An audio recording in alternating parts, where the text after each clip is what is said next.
ভূমিকম্পে প্রবল ঝাঁকুনিতে কেঁপে উঠল দেশ। পুরান ঢাকা ও নারায়ণগঞ্জে শিশুসহ 4 জন নিহত, বিভিন্ন জায়গায় বহু হতাহত। উৎপত্তিস্থল নরসিংদী।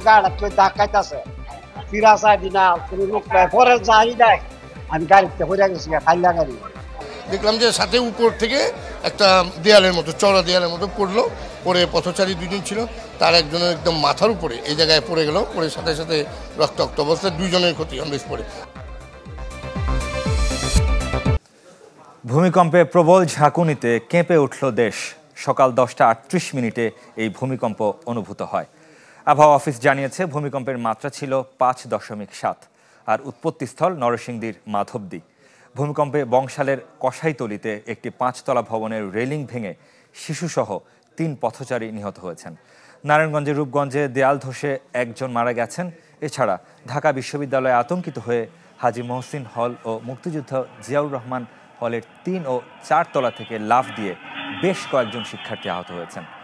আর উৎপত্তিস্থল নরসিংদীতে অর্ধশতাধিক আহতের খবর পাওয়া গেছে। ভূমিকম্পের পরপরই রাজধানী বিভিন্ন এলাকার মানুষ ঘর ছেড়ে বাইরে বেরিয়ে আসেন।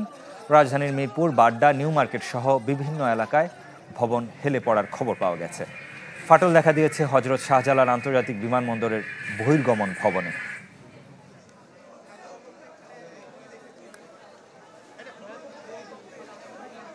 হঠাৎ যখন ভূমিকম্পটা হইল, আমিও ভয় পেয়ে গেলাম। ভয় পাওয়ার সাথে সাথে ওই হোটেল থেকে আমি এদিক তাকাইলাম, দেখলাম যে সাথে উপর থেকে একটা দেয়ালের মতো, চড়া দেয়ালের মতো পড়লো, পরে পথচারী 2 জন ছিল, তার একজনের একদম মাথার উপরে এই জায়গায় পড়ে গেল, পরে সাথে সাথে রক্তাক্ত অবস্থায় 2 জনের ক্ষতি। থাকে না যে বিয়ে বাড়িতে থাকে না, 50টার মতো বাচ্চা ছিল, 50টা বাজে ভেঙে গেছে, ভেঙ্গা ইটালি নিয়ে পড়ে গেছে। দর্শক, ভূমিকম্পের আরও খবর জানাতে চাই আপনাদের। আমাদের সাথে বংশাল থেকে সরাসরি যুক্ত হচ্ছেন সহকর্মী সোহাগ। নিশ্চয়ই শুনতে পাচ্ছেন আমাকে। আপনি একটি ভবনের কথা স্পেসিফিক্যালি বলছিলেন, অন্যান্য ভবনগুলোর কি অবস্থা? অন্যান্য ভবনগুলোর কোনো খবর আপনার কাছে আছে কিনা? হ্যাঁ শোয়েব, আমরা যখন এখানে প্রবেশ করছিলাম তখন প্রবেশকালীন সময় নাজিবউদ্দিন সড়ক থেকে যখন প্রবেশ করি, এই সড়কের প্রবেশমুখী একটি বিল্ডিংয়ে দেখেছি পাশাপাশি 2টো বিল্ডিং ছিল। সেই 2টো বিল্ডিংয়ের মধ্যবর্তী যে জায়গাটা আছে, অর্থাৎ যে 2টোর মধ্যে গ্যাপ থাকে, এই গ্যাপটা আপনারা জানেন যে পুরান ঢাকার যে বিল্ডিংগুলো আছে সেগুলোতে থাকে না, কিন্তু সেই জায়গাটা ফাটল ধরেছে, অর্থাৎ 2টো বিল্ডিং 2 দিকে হেলে গিয়েছে, যার ফলে ফাটল ধরেছে। আর আমরা এখন যেখানে অবস্থান করছি এটা হচ্ছে কসাইটুলিতে। এই কসাইটুলিতে এখানে যে ভবনটাতে দুর্ঘটনা ঘটেছে, অর্থাৎ এখানে একটি 5 তলা ভবন আছে, সেই পুরাতন ভবনটার উপরে নতুন করে আবার 3 তলা নির্মাণ করা হচ্ছে। এই নির্মাণাধীন যে অংশ আছে সেই অংশেরই একটি দেয়াল কিন্তু কিছুক্ষণ আগে যখন ভূমিকম্প হয়েছে, অর্থাৎ সকাল 10:40 যে ভূমিকম্পের ঘটনাটি ঘটেছে বাংলাদেশে, যার উৎপত্তিস্থল নরসিংদীর মাধবদীতে এবং যার মাত্রা 5.5 রিক্টার স্কেলে, আমরা জেনেছি এমনটাই। সেই ভূমিকম্পে কিন্তু এখানকার যে মাংসের দোকানটি ছিল বিল্ডিংয়ের নিচে, সেই মাংসের দোকানের মাংস ক্রয় করতে এসেছেন এবং কয়েকজন ক্রেতা কিছুটা লাইন ধরেছিলেন। এবং এই যে উপরে যে নির্মাণাধীন অংশটি আছে ভবনের, সেই নির্মাণাধীন অংশ থেকে ইট পড়ে সেখানে কিন্তু গুরুতর আহত হয়েছেন 3 জন, এবং যাদেরকে পরবর্তীতে মিটফোর্ড হাসপাতালে প্রেরণ করা হলে তারা জানিয়েছেন তারা সেখানে নিহত হয়েছেন। অর্থাৎ এই ঘটনায় কিন্তু ইতোমধ্যে এখানে 3 জন নিহত হয়েছে এমন তথ্য আমরা জানতে পেরেছি। পাশাপাশি এখানে একটি রিক্সা ছিল, সেই রিক্সা চালকও কিন্তু গুরুতর আহত হয়েছে। বলা যায় এই ঘটনাকে কেন্দ্র করে এখানকার যে সাধারণ মানুষ যারা আছেন তাদের মধ্যে যে উৎসুক যারা আছেন তারা কিন্তু এখনও এই ঘটনাস্থলে আসতেছেন। তারা ঘটনাস্থলে আসলে কি ঘটেছে তারা জানার চেষ্টা করছেন। আর যেহেতু ভূমিকম্পের পরে পুরো এলাকাতেই একটি এই ভূমিকম্পের যে কম্পন সেটা অনুভূত হয়েছে, যাকে কেন্দ্র করে পুরো এলাকার মানুষ আতঙ্কে এই পথে নেমে এসেছিল, এবং রাস্তায় নেমে আসার পরে তারা কিন্তু এখানে আমরা দেখেছি আরও বড় ধরনের জট তৈরি হয়েছে, যার ফলে এখন কিন্তু স্বেচ্ছাসেবক সহ এখানে যারা আছেন তারা সবাই চেষ্টা করছেন এই জটকে একটু নিরসন করার জন্য। শোয়েব, এই ছিল সর্বশেষ কসাইটুলি থেকে। সোহাগ, আপনাকে অসংখ্য ধন্যবাদ। নিশ্চয়ই পরবর্তীতে আপনি আরও তথ্য জানাবেন আমাদের। আমরা আবারও চলে যেতে চাই ঢাকা মেডিকেল কলেজ হাসপাতালে। সেখানে আমাদের সহকর্মী আছেন রমিজ হুসাইন। রমিজ, নিশ্চয়ই শুনতে পাচ্ছেন আমাকে। আপনি এর আগে 21 জনের হতাহতের খবর দিয়েছিলেন ঢাকা মেডিকেল কলেজ থেকে। পরবর্তীতে এই সংখ্যাটা আরও বেড়েছে কিনা এবং সেখানকার সবশেষ অবস্থাটা কি?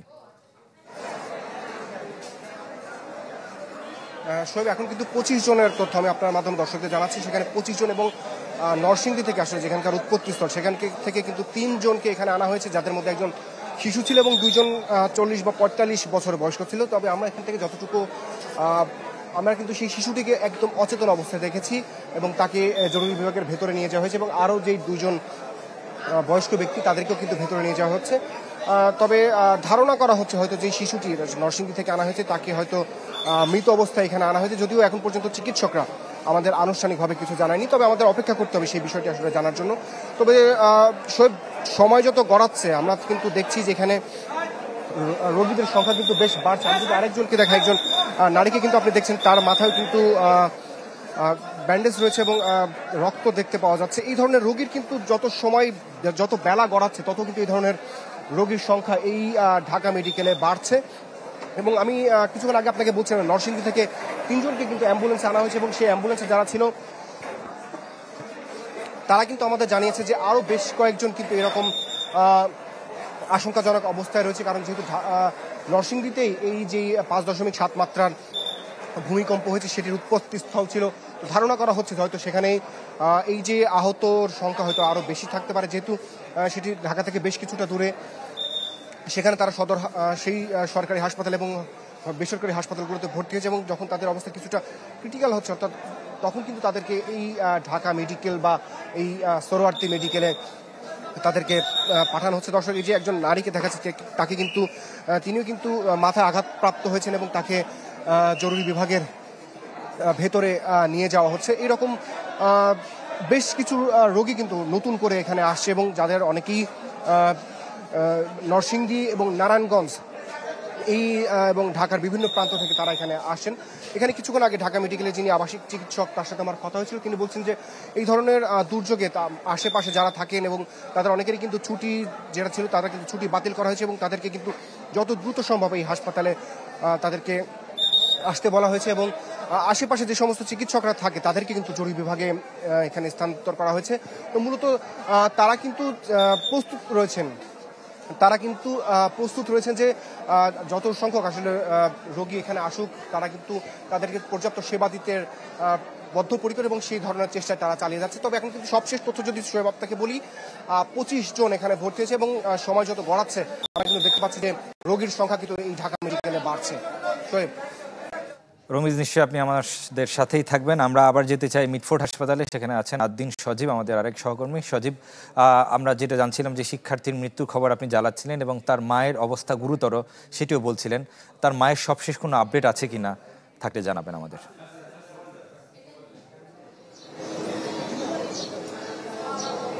এখনো পর্যন্ত চিকিৎসকদের সঙ্গে আমাদের কথা বলার সেই সুযোগটা হয়নি, তবে যতটুকু জানতে পেরেছি যে তার মা আশঙ্কাজনক অবস্থায় মাথায় যেহেতু আঘাত পেয়েছে সেই সংখ্যাটা রয়েছে, কিন্তু তারপরেও এখনো মানে অনেকটা নিরাপদ বলা না গেলেও চিকিৎসকরা প্রত্যাশা করছেন বা চেষ্টা করছেন তার মাকে সুস্থ করে তোলার জন্য এবং সেই প্রক্রিয়াটা হয়তো আরো কিছুটা সময় লাগবে এবং সেই প্রচেষ্টা তাদের চলমান রয়েছে। আমরা এখনো মর্গের সামনে রয়েছে। আপনি জানেন যে বগুড়ার ছেলে রাফিউল ইসলাম রাফি, তিনি এই যে কসাইতলিতে যে ভবন ধসের ঘটনা ঘটেছে সেখানে ভবন ধসের পরে আহত হয়েছেন এবং স্পটে নিহতের যে খবর আমরা পেয়েছি সেই ঘটনায় আপনার যেন মর্মান্তিক ঘটনা ঘটেছে এবং তিনি এবং তার মা একই সঙ্গে ছিলেন, বাজার করতে যাচ্ছিলেন এবং তারপরে সেখানে যখন এই ভবন ধসে যায় তারপরে তারা গুরুতর আহত হন এবং তার সন্তান মারা যায় এবং তিনি তার মা প্রাণে বেঁচে যান।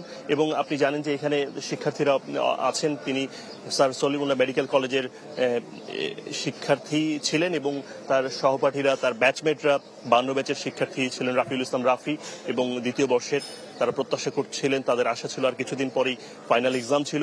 এখন সব মিলিয়ে মানে এমন একটা পরিস্থিতি দাঁড়িয়েছে যে এখানে সবাই আবেগ আপ্লুত, কেউ কথা বলার মতো অবস্থা নেই, হতবাক হয়ে গেছেন। কি হলো সকালের হঠাৎ এক ঘটনায় সব এলোমেলো হয়ে গেল, যে ছেলেটার দুদিন পরে ফাইনাল এক্সাম ছিল এবং ধীরে ধীরেই চিকিৎসক হয়ে উঠছিলেন, তিনি আজ তার প্রিয় মানুষকে হারিয়ে রীতিমতো তাকে হারিয়ে রীতিমতো তার স্বজনরা দিশেহারা। আমরা তার বোন এবং তার ভাইয়ের আসার খবর পেয়েছি। আপনি জানেন যে এখানে সকাল থেকেই তার বাবা বগুড়া থেকে আসার কথা এরকম শুনেছি আমরা। তার বাবা ফিরে আসার পরে হয়তো আরো তথ্য পাওয়া যাবে এবং আমরা এখানকার তার মায়ের যে খবর নেওয়ার চেষ্টা করেছে, চিকিৎসকরা এখনো পর্যন্ত আমাদেরকে খুব বেশি কথা বলতে চাচ্ছেন না, চিকিৎসা নিয়ে ব্যস্ততা দেখাচ্ছেন এবং অন্য আরো 12 থেকে 15 জন এখানে চিকিৎসা নেওয়ার কথা শুনেছিলাম এবং তাদের চিকিৎসা প্রাথমিকভাবে নিয়ে কেউ কেউ ফিরেও গেছেন আর কেউ কেউ এখন চিকিৎসাধীন অবস্থায় রয়েছেন বলে আমরা হাসপাতাল কর্তৃপক্ষের কাছে জানতে পেরেছি। সব মিলিয়ে এখানকার পরিস্থিতি কিছুটা আতঙ্কিত, মানুষ উদ্বেগ দেখা যাচ্ছে মানুষের মধ্যে এবং প্রত্যাশা করছেন সবাই যে এমন ঘটনা যেন না ঘটে, কেননা যে ভূমিকম্পের 5.7 মাত্রার যে ভূমিকম্প হয়েছে তাতে করে এই যে অবস্থা তৈরি হয়েছে পুরান ঢাকায়, এটা যদি এখনই ঠিকঠাক মতো নজরদারি না হয় তাহলে আগামীতে যদি এই মাত্রারই ভূমিকম্প হয় কিন্তু সেটা একটু দীর্ঘায়িত হয় তাহলে তো আরো বড় রকমের দুর্ঘটনা ঘটতে পারে এবং আরো প্রাণহানি হতে পারে, সেই শঙ্কাও অনেকে করছেন। এখন এই অবস্থা রয়েছে, এখন দেখা যাক শেষ পর্যন্ত এখানে আর অন্য কোনো রোগী আসে কিনা। আমরা প্রত্যাশা করছি এমন যেন না হয়। এই অবস্থা ছিল এখানে। সোয়েব, সজীব, আপনাকে অসংখ্য ধন্যবাদ। আপনি আমাদের সাথেই থাকবেন। আমরা আবারও যেতে চাই উৎপত্তিস্থল ভূমিকম্পের নরসিংদীতে। সেখানে আছেন আমাদের সহকর্মী সঞ্জিত সাহা। সঞ্জিত সাহা, নতুন করে কোনো রোগী কি আপনি লক্ষ্য করেছেন কিনা, নতুন কোনো হতাহতের কোনো ঘটনা পরবর্তীতে এসেছে কিনা এই জরুরি বিভাগে নরসিংদী হাসপাতালের? আপনি জানেন যে আপনি নরসিংদীতে যে ভূমিকম্পের উৎপত্তি স্থল হয়েছে সেখানে কিন্তু বিপুল সংখ্যক মানুষ হতাহত হয়েছে এবং এই যে জরুরি বিভাগটি রয়েছে সেখানে কিন্তু এই পর্যন্ত প্রায় 60 জন আহত রোগী এসেছে এবং এর মধ্যে 3 জনের অবস্থা খুবই গুরুতর। হ্যাঁ, 3 জন গাবতলী এলাকাতে 3 জন আসলে ছাদের যে রেলিং ভেঙে কিন্তু তাদের মাথায় পড়েছে, সেখানে তারা বাবা ছেলে মেয়ে সহ 3 জন আহত হয়েছে। তাদেরকে আসলে ঢাকা মেডিকেলে গুরুতর অবস্থায় ছেলে এবং বাবাকে দেলোয়ার হোসেন পাঠানো হয়েছে। এখন পর্যন্ত কিন্তু রোগী আসতেছে, আপনি দেখবেন যে হ্যাঁ, আমি একটু কথা বলার চেষ্টা করছি। প্রচুর লোক ভূমিকম্পে প্রচুর লোক আহত হয়েছে। মাথা মনে করো ভূমিকম্প যখন হয়েছে তখন অনেক লোক অনেক বাসাতে মাথা ঘুরুন্ডি দেওয়া পড়ে গেছে, পড়ে যাওয়ার পর স্ট্রোকের মতন। এখন তাড়াতাড়ি করে গাড়ি নিয়ে সিএনজি নিয়ে সদর হসপিটালে নিয়ে আসছি। আপনি শুনছিলেন আসলে ভূমিকম্পে বিল্ডিং ধস বা রেলিং ভেঙে যে সকল রোগী আহত হয়েছে তার চেয়ে বেশি রোগী কিন্তু আহত হয়েছে প্যানিক অ্যাটাকে। এখানে ইমার্জেন্সি জরুরি বিভাগ যেখানে রয়েছে সেখানে কিন্তু দেখবেন যে ভূমিকম্পে কারো হার্ট অ্যাটাক বা স্ট্রোকের মতো ঘটনা ঘটেছে। এখানে একজন মহিলা রয়েছে, এই মহিলাটা কিন্তু ভূমিকম্পের পরই তার বুকে ব্যথা শুরু হয়ে গেছে এবং মাথায় তার চাপ দিচ্ছে। এখন এখানে চিকিৎসকরা দেখছে। হ্যাঁ, তো তাদের চিকিৎসা দেওয়া হচ্ছে। এখানে একটা বাচ্চা রয়েছে, শিশু বাচ্চা, সে কিন্তু বেশ ছটফট করতেছে। হ্যাঁ, তারা আসলে গাবতলী মাদ্রাসার শিক্ষার্থী। তো এখন পর্যন্ত 10:40 আসলে ভূমিকম্পটি অনুভূত হয়েছে। তার পর থেকেই কিন্তু সদর হাসপাতালে কিছুক্ষণ পরই কিন্তু আপনার রোগী আসছে এবং আমরা পুরো জেলাব্যাপী যে খবরটি নিয়েছি এবং এই সদর হসপিটালে এখন পর্যন্ত 50 জন রোগী এসেছে এবং 100 শয্যা বিশিষ্ট যে হসপিটালটি রয়েছে সেখানে রয়েছে আরো 10 জন এবং পলাশী জেলায় রয়েছে আরো 20 জন। সব মিলিয়ে 80 জনের মতো আসলে আহত হওয়ার আমরা খবর পেয়েছি। চিকিৎসকরা বলছে যে রোগীগুলি আসে তার মধ্যে 2 জনের অবস্থা আশঙ্কাজনক আর বাকিদেরকে চিকিৎসা দিয়ে তাদেরকে বাড়ি পাঠানো হয়েছে। তো এই ছিল সর্বশেষ অবস্থা। সঞ্জিত, অসংখ্য ধন্যবাদ আপনাকে। আমরা একটু যেতে চাই আবহাওয়া অফিসে, আগারগাঁয়ের আবহাওয়া অফিসে। সেখানে একজন আবহাওয়াবিদ তিনি ব্রিফ করছেন সাংবাদিকদের। আমরা সরাসরি চলে যেতে চাই সেখানে। বেশি প্রবণ, হ্যাঁ, তারপরে এই অঞ্চলগুলো হলো মিডিয়াম রিস্ক আর এই অঞ্চলগুলোতে সাধারণত ভূমিকম্প কম হয়।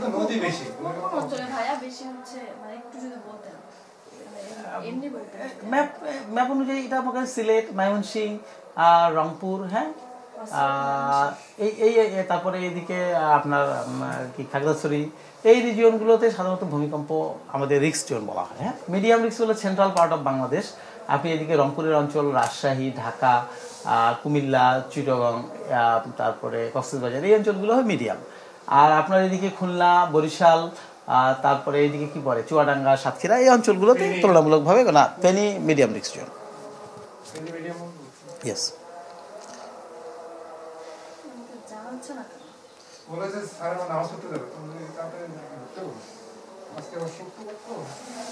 আমি তো গোসল করতে গেছি, এই সময় ভূমিকম্প হয়েছে, গোসল না করে হ্যাঁ, কোথায় প্রোগ্রাম ছিল? হ্যাঁ, 13 নম্বরে।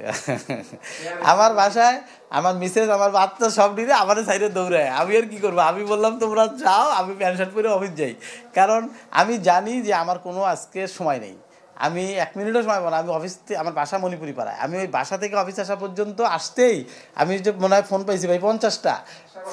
আমার প্রধান উপদেষ্টার ওখান থেকে ওনার যে প্রিন্সিপাল সেক্রেটারি, ওনাদের ফোনের এগুলো ডেলিভারি দিয়ে।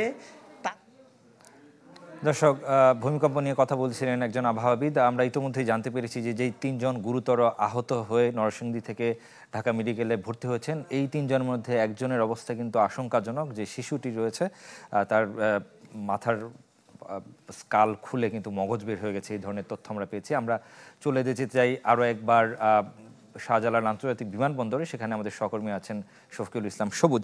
সবুজ, নিশ্চয়ই শুনতে পাচ্ছেন। আমরা ইতিমধ্যে আপনার মাধ্যমে জানতে পেরেছি যে ফাটল দেখা দিয়েছে, একটা ফাটলের ছবি আমরা লক্ষ্য করছিলাম এই বিমানবন্দরে। এর ছাড়াও সেখানকার যাত্রীদের মধ্যে কোনো প্যানিক আপনি লক্ষ্য করেছেন কিনা, সেখানে যাত্রীরা কতটা আতঙ্কগ্রস্ত, এবং যেটা বলছিলাম যে এর কারণে ফ্লাইট জটিলতা সৃষ্টি হয়েছে কিনা বিমানবন্দরে?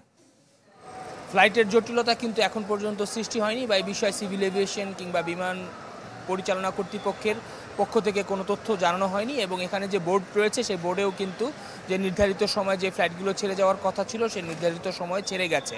তো আমরা ডিপারচার অর্থাৎ যেখান দিয়ে যাত্রীরা বিদেশ যায়, যে গেট দিয়ে ঢোকে, সেই গেটের সামনে অর্থাৎ 4 এবং 5 নম্বর গেটের মাঝ বরাবর এখানে যে ভীম রয়েছে, সেই ভীমে একটি ফাটল দেখা দিয়েছে। কিছুক্ষণ আগে আমরা সেই ফাটলের ছবি দর্শকদের দেখিয়েছিলাম। সেখানে এরই মধ্যে বুয়েটের পুরকৌশল বিভাগের অভিজ্ঞ যারা রয়েছেন, বিশেষজ্ঞরা এসেছেন। বুয়েটের সিভিল ডিপার্টমেন্টের অধ্যাপক মেহেদি আহমেদ আনসারি স্যার, তিনি এসেছেন এবং তার টিমের সদস্যরা এসেছেন, এবং তাদেরকে বলা হয়েছিল, সিভিল এভিয়েশনের পক্ষ থেকে আসলে অনুরোধ করা হয়েছে আজকে ভূমিকম্প পরবর্তী হযরত শাহজালাল আন্তর্জাতিক বিমানবন্দরে যে কয়েক জায়গায় যে ভূমিকম্পের ক্ষত এখনও রয়েছে, তার পরবর্তী কোনো প্রভাব থাকবে কিনা বা সেখানকার কি অবস্থা। তো এই বিষয়ে জানতে আমরা এই বুয়েটের টিমের প্রধান অধ্যাপক মেহেদি আহমেদ আনসারির কাছে একটু যাচ্ছি। আজকে যে ভূমিকম্পটা হলো, এবং আপনি বাংলাদেশের যাতায়াতের অন্যতম রুট হযরত শাহজালাল আন্তর্জাতিক বিমানবন্দর এসেছেন, এখানে কি দেখলেন এবং সামগ্রিকভাবে ঢাকার কি তথ্য আপনার কাছে রয়েছে অভিজ্ঞ বা বিশেষজ্ঞ হিসেবে? ধন্যবাদ আপনাকে। আসলে এয়ারপোর্টে সেটা আসলে খুব একটা ইস্যু না, কারণ এয়ারপোর্টের মেইন স্ট্রাকচার কোনো ক্ষতি হয় না। এটা হচ্ছে ক্যানোপির একটা অংশে, ওখানে বিমে একটা প্রবলেম হয়েছে। তো যেটা আসলে কনস্ট্রাকশন ফল্ট, এটা খুব সামান্য কিছু করলে ঠিক করা। তো ভাগ্য যে এটা যে কোনো মানুষের উপর পড়েনি, কিন্তু এটা মেজর ইস্যু না। মানে এয়ারপোর্টের ইনফ্রাস্ট্রাকচারের কোনো ক্ষতি হয় নাই, যাতায়াতের কোনো সমস্যা নেই। বাট ঢাকা ওভারঅল কিন্তু অনেক ক্ষতিগ্রস্ত হয়েছে। ঢাকাতে এটা একটা 5.5 ম্যাগনিটিউড আর্থকুয়েক, যেটা 10 কিলোমিটার গভীরে এবং নরসিংদীতে হয়েছে। বাট ইস্যুটা হচ্ছে এটা যে এই 5.5 ম্যাগনিটিউডে আর্থকুয়েকে ঢাকা যে পরিমাণ বাসায় ক্ষয়ক্ষতি হয়েছে, আপনি গুলশান থেকে শুরু করে বনানী, মোহাম্মদপুর, টঙ্গী, পুরন ঢাকা, দেখা যাচ্ছে সব রকম বিল্ডিং কিন্তু কম বেশি ক্র্যাক হয়েছে। যেগুলো কিন্তু নর্মাল সুপারফিশিয়াল ক্র্যাক না, বিল্ডিংয়ের স্ট্রাকচারাল ক্র্যাক হয়েছে, মাটি দেবে গেছে। তো আমরা যেটা ঢাকা এক্সপেক্ট করি, ঢাকা একটা অতীতের হিস্ট্রি বলে যে ঢাকায় 7 ম্যাগনিটিউড আর্থকুয়েক হতেই পারে। সেইটা হলে আমাদের কী হবে সেটার চিন্তা করে আমরা ভয় পাচ্ছি।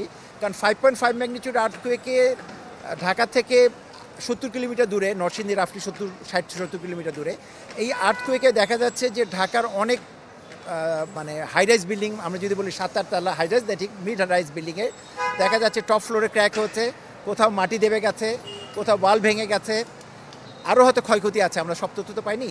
তো এইটা একটা ভয়ঙ্কর চিত্র দিচ্ছে এবং যথেষ্ট কাঁপাকাঁপি করেছে বিল্ডিংগুলো। এটা যদি 5.5 না হতো 6 হতো বা 6.5 হতো, কী ধরনের ক্ষয়ক্ষতি হতো সেটা আমি আসলে কল্পনা করতে পারছি না। কারণ আমি তো অনেক ধরে আর্থকুয়েক নিয়ে কাজ করি। এই ধরনের এগুলা মেজর প্রবলেমটা হচ্ছে আমাদের কনস্ট্রাকশন, মেজর ইস্যুটা হচ্ছে কনস্ট্রাকশন প্রবলেম। ওইটা দেখতেই মেজর প্রবলেমটা তেমন হচ্ছে কনস্ট্রাকশন প্রবলেম। আমরা বলা হয় যে ভূমিকম্পের পরবর্তীতে আরেকটা ঝাঁকুনি আসে, তো এইটার বৈজ্ঞানিক ব্যাখ্যা কি বা এই বিষয়ে আসলে জনগণকে কিভাবে ব্যবহার করতে পারেন? একটু বলি, অফ দি রেকর্ড বলি, আমি একটা জিনিস একটু আমি বলি আপনি ওখান থেকে বলেন কথাটা, তার সুবিধা হবে। আসলে যেটা হচ্ছে বৈজ্ঞানিক ব্যাখ্যা তো আসলে অনেক কিছুই। আমাদের হচ্ছে বিল্ডিং কোড যদি কোনো বিল্ডিং না করা হয় তাহলে অনেক ঘটনাই ঘটবে। বিল্ডিং কোডে বলা আছে যে কতগুলো রড দিতে হবে, রডগুলোর কোয়ালিটি কেমন, কংক্রিটের কোয়ালিটি কেমন। এখন আমার যেটা মনে হচ্ছে যে আমাদের এখানে ডিজাইনগুলো কিন্তু ভুল নাই, কিন্তু যখন এক্সিকিউশনে যাচ্ছে এক্সিকিউশন প্রবলেম। আপনি দেখেন এয়ারপোর্টে কিন্তু এক্সিকিউশন প্রবলেম। এয়ারপোর্টে আমরা যেটা শুনলাম যে কন্ট্রাক্টর বলছে যে তার ডিজাইন ঠিক ছিল, কিন্তু ডিজাইনের টাই রড থাকার কথা ছিল, কিন্তু আমরা উপরে উঠে দেখলাম যে টাই রডের মধ্যে কোনো রডই নেই এবং কানেকশন নাই। তার মানে হচ্ছে কাগজপত্র ঠিকই আছে, কিন্তু ফিল্ডে যখন এক্সিকিউশন করতে যাচ্ছে তখন প্রবলেম। তো আমাদের এখানে ঢাকা শহরে যে বিল্ডিংগুলোর প্রবলেম সব এক্সিকিউশন প্রবলেম। আমরা ডিজাইন ঠিকই করছি, কিন্তু তার মানে হচ্ছে ফিল্ডে সুপারভিশন মনিটরিং অভাব। তো রাজুককে আমরা গত 2013 সালে রানা প্লাজার পর থেকে বারবার বলছি যে এক্সিকিউশনের সময় যাতে একটা সুপারভিশন রাখা হয়। রাজুকে দরকার নেই, থার্ড পার্টি রাখবে, রাজুককে সে ঘন ঘন রিপোর্ট দেবে। সেটা আমরা যদি এখন না শুরু করি, ভবিষ্যতে আমরা যত বাসাবাড়ি হবে, আমাদের ডিজাইন যতই ভালো থাক না কেন, এক্সিকিউশনের প্রবলেমের কারণেই আমাদের বিল্ডিংগুলোর ক্ষয়ক্ষতি বেশি হবে। আফটার শেক তো ওইটাই যে আর্থকুয়েক চলাকালে এই অবস্থা, পরে তো আরও বেশি হবে। কারণ পরকালে যেটা হচ্ছে যে আসলে আমাদের যেটা করা উচিত, আপনি যদি একটু খেয়াল করে দেখেন যে টার্কিশ আর্থকুয়েকে কিন্তু আফটার আর্থকুয়েক 50,000 লোক মারা গেছে। যদি ওইখানে আগে থেকে প্রি মেজার নেওয়া হতো তাহলে কিন্তু ঘটতো না। পোস্ট মেজার নিয়ে কিন্তু লাভ নাই, প্রি মেজারে বেশি গুরুত্বপূর্ণ। প্রি মেজারেই 90% লোক বাঁচে। ধন্যবাদ আপনাকে স্যার। বুয়েটের অধ্যাপক মেহেদী আহমেদ আনসারী তিনি বললেন যে ঢাকার বাস্তবতা এবং আমাদের পরবর্তী করণীয় কি, এবং এই কথাগুলো কিন্তু দীর্ঘ সময় ধরে সবাই বলে আসছেন, এই সংশ্লিষ্ট যারা রয়েছেন তারা। তো আজকের পরে যদি আমাদের রাষ্ট্রের টনক নড়ে তাহলে আসলে বোঝা যাবে যে জাতি হিসেবে আমরা কতখানি সভ্য, ভদ্র কিংবা সচেতন। সবুজ, অসংখ্য ধন্যবাদ আপনাকে। আপনার মাধ্যমে অন্ততপক্ষে আশ্বস্ত হওয়া গেল যে এয়ারপোর্টে যে ফাটলটি দেখা দিয়েছে তা খুব বেশি গুরুতর নয় এবং খুব বেশি আসলে চিন্তারও কারণ নেই। যেমনটা শুনছিলেন শফিকুল ইসলাম সবুজের কাছ থেকে, তিনি ইঞ্জিনিয়ারের সাথে কথা বলে আমরা যেটা জানতে পারলাম যে এয়ারপোর্টে যে ফাটলটি দেখা দিয়েছে তা খুব বেশি আসলে কনসার্নের জায়গা নয়, বরঞ্চ অন্যান্য জায়গায় যে বাসভবনগুলো রয়েছে এবং স্পেশালি যদি বলি পুরান ঢাকার কথা, সেখানে যে ভবনগুলো রয়েছে, বহুতল ভবনগুলো রয়েছে, ইতিমধ্যে সেখান থেকে কিন্তু অনেক হতাহতের খবর আমরা পেয়েছি। আমরা নিশ্চয়ই চাইবো যে যতটা সম্ভব কম ক্ষয়ক্ষতি সেখানে হয়। দর্শক, ভূমিকম্পের আরও খবর আপনাদের জানাতে চাই।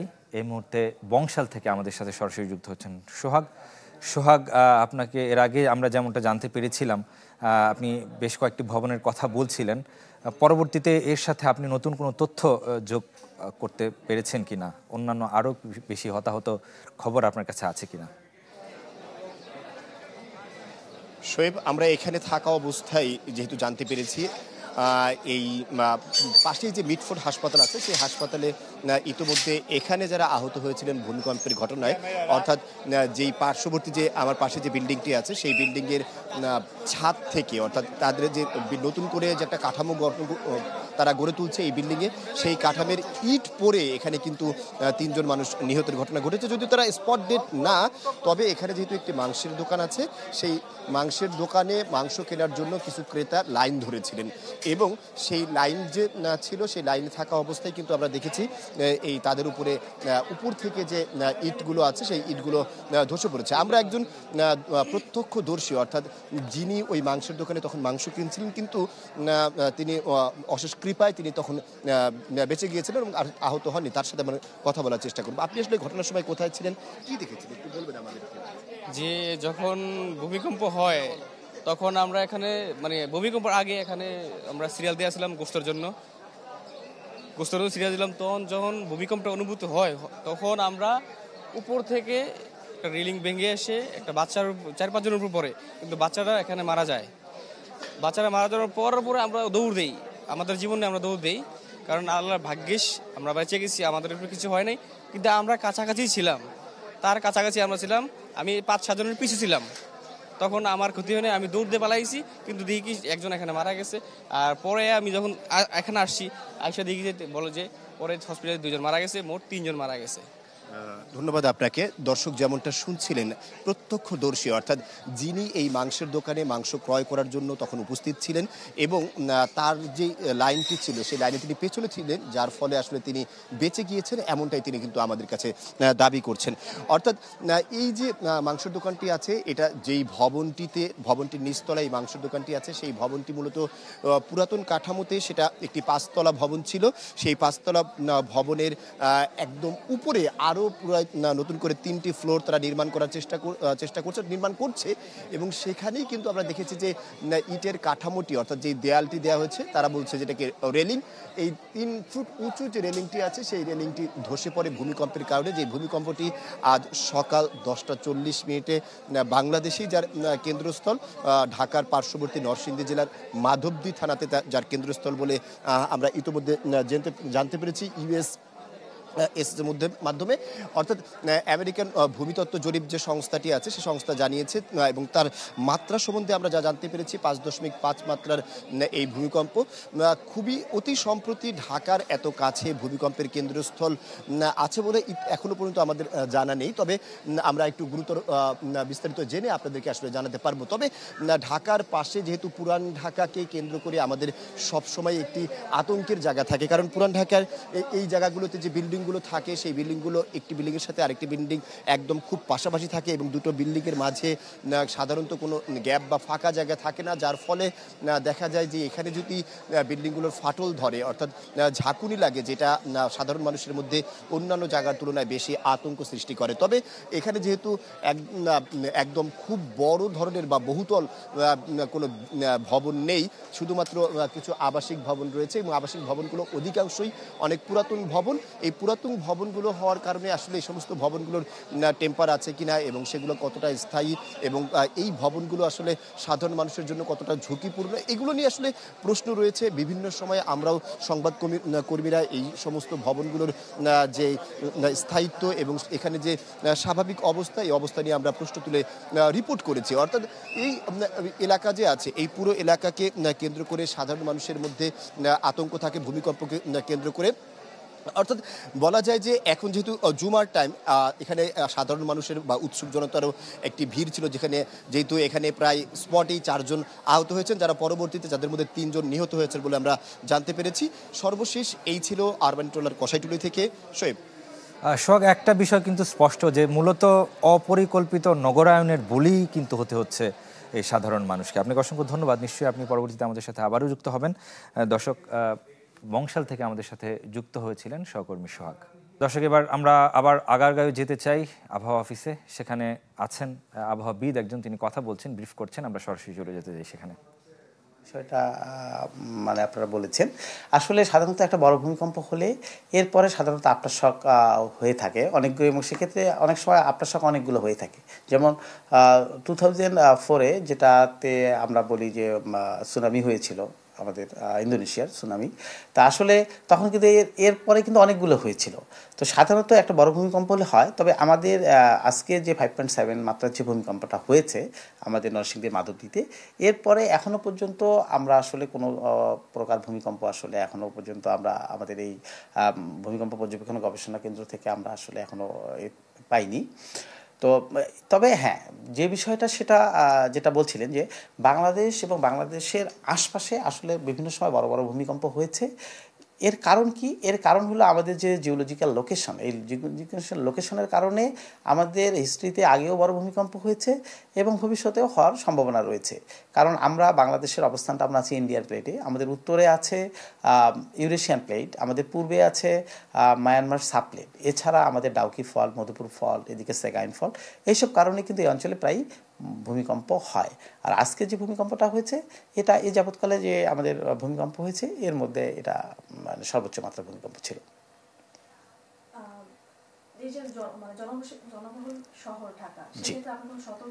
হ্যাঁ, এই যে জনবহুল মানে ঢাকা শহর, আমরা এটাকে ঢাকার ক্ষেত্রে আমি যেটা বলবো সেটা হলো যে ভূমিকম্পের সাথে আসলে ডিরেক্টলি সম্পর্কিত হলো স্ট্রাকচার। তো আসলে ভূমিকম্প হলে ক্ষতি হয় স্ট্রাকচারের। তো তো আমাদের ঢাকা শহর যেহেতু আমরা ভার্টিক্যালি এক্সপান্ড করেছি, আমাদের ঢাকা শহর যেহেতু বিভিন্ন ধরনের আমরা যদি বলি যে নিম্নভূমি বা জলাশয়, আমরা এগুলোকে ভরাট করে যেহেতু আমরা এক্সপান্ড করছি, সেক্ষেত্রে আমার পরামর্শ থাকবে যে গভর্নমেন্টের যে নির্ধারিত যে আমাদের বিল্ডিং কোড আছে, অবশ্যই যেন আমরা আমাদের বাড়িঘর যেগুলো করব আমরা যেন এই বিল্ডিং কোড মেনে যেন আমরা করি। এবং ভূমিকম্পের ক্ষেত্রে যে ভূমিকম্পের যে অ্যাওয়ারনেস, হ্যাঁ, এই জিনিসটা যে ভূমিকম্প হলে আসলে আমাদের 3 ধরনের বিষয় ভূমিকম্পের সাথে জড়িত। একটা হলো ভূমিকম্প হওয়ার আগে, একটা হলো ভূমিকম্পকালীন, আর একটা হলো ভূমিকম্প হওয়ার পরবর্তী। তো এই বিষয়ে আসলে দুর্যোগ ব্যবস্থাপনা অধিদপ্তর বিভিন্ন সময় বিভিন্ন ধরনের অ্যাওয়ারনেস প্রোগ্রাম হাতে নিয়ে থাকে। তো আমরা যেহেতু ঢাকা শহরে আমরা অনেক মানুষের বাস, আমি বলবো যে আমরা যেন এই বিষয়গুলোর সঙ্গে নিজেদেরকে আসলে সম্পৃক্ত করি এবং আমরা যেন এগুলো মেনে চলি।